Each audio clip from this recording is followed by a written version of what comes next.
What's up, everybody? Welcome back to Crackin' Packs MTG. Matt here, and today we have another March of the Machines collector booster box. Not Aftermath, even though some crazy guy got his hands on those already. Who knows how, but it happened. If you haven't already, please subscribe, like the video, leave me a comment. That way you get in the giveaways we do here. And this box is for Chris S., my Facebook group member. And Chris, I appreciate you sponsoring this box. Hopefully we get you some beefy pulls. If you guys want to join the Facebook group, it's Crackin' Packs MTG, just like it is here.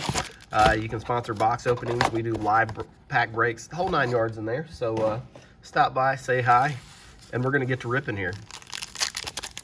It's been a minute since we pulled a serial numbered card. I'm curious how those things are going to age.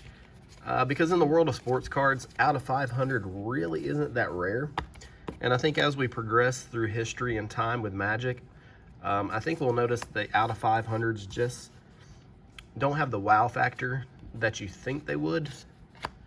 Because if you get an out of 500 card in sports, it's pretty much not worth anything, or not much. So I think once the newness wears off, I think that's what we'll see with these two, especially some of the lower end stuff, the card like the uncommons that nobody really wants. But who knows? Magic's a completely different animal. And I don't know if you guys have caught it yet or not, but that March of the Machines Aftermath, I think it's old school MTG got those boxes. I think the people thinks it's like crazy shenanigans happen there. But I think the booster cases are probably delivered to distributors at about the same time as regular March of the Machines. And they just got shipped out by mistake, probably a master case of them, without somebody even knowing until after the case was opened. Because a lot of times these I don't know if you've ever seen how they come in the plain brown boxes with just a white sticker slapped on the side. It's going to be a very easy mistake to make. And Phyrexia All Will Be One, those subcases didn't even have a sticker or any kind of writing on the side of the box.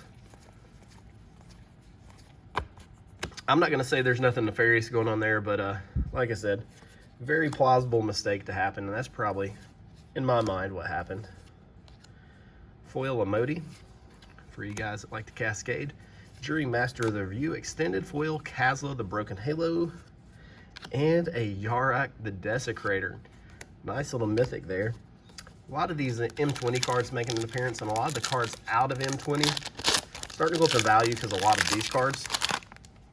Right now, if you can find good deals on Magic 20 booster boxes, I think it's time to grab those. I think they're as cheap as they're ever going to get. They're just going to appreciate from here on out. I may be on the look for a few myself. Ancient Imperiosaur, that is one huge dino. Ooh, Shelly, the Whispering one, the OG Shelly here. Very nice hit. Got her sleeved up. Moving on to the next pack.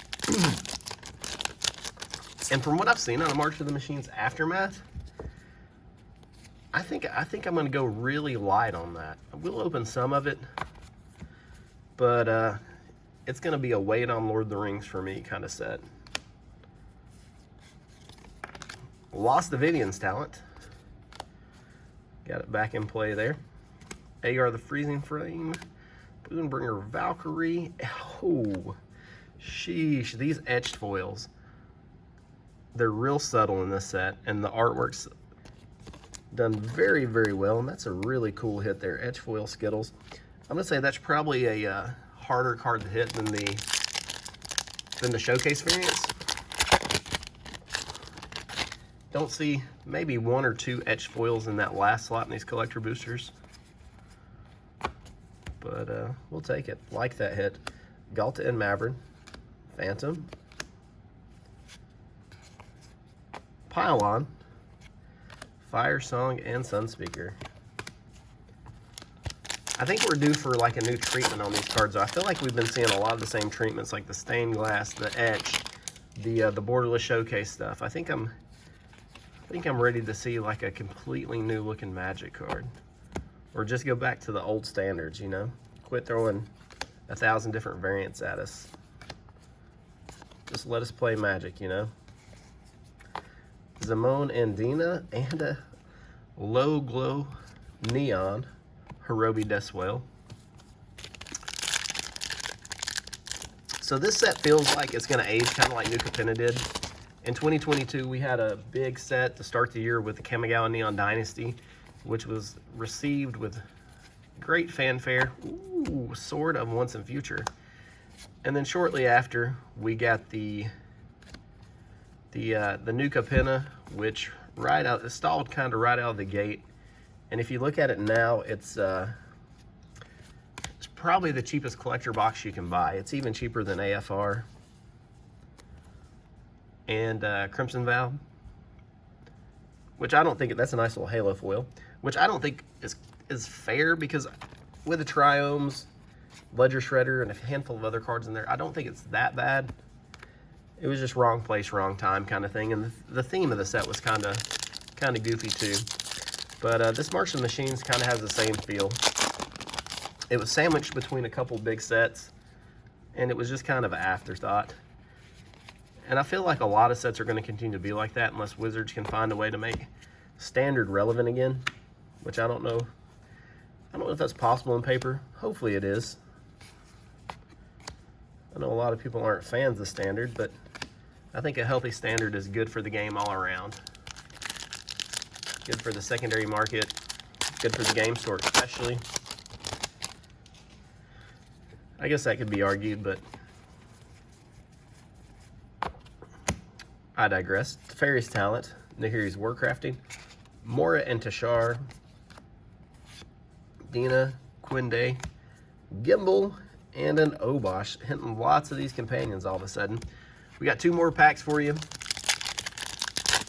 Chris, hopefully we can get you something nice out of these. These booster boxes are kind of starting to feel like it's serial number or bust, though. Path of the Schemer. There's a couple of these cards that need to find a foothold and appreciate some. Shram, Senior Artificer. Last pack, Chris. Fingers crossed for some last pack magic for you. Flipping through here.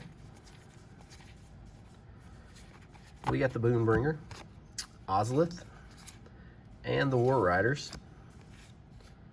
And what do you know? Quinde Pride Ephemeref, 198 out of 500. We did get some last pack magic there with the serial number card. It's just an uncommon, but I'll tell you what. It's a little bit of something to help out the box. Congrats, Chris. And there was actually, let's look at these last 2 cards. You got a Thalia and a Bloodfeather Phoenix. Congrats, congrats. Serial numbered card here to close it out. What a way to finish it. If you guys haven't yet, please subscribe, like the video, leave me a comment to get in on the giveaways, something like that. Anyways, I love your faces. We'll catch you in the next one. Have a good weekend.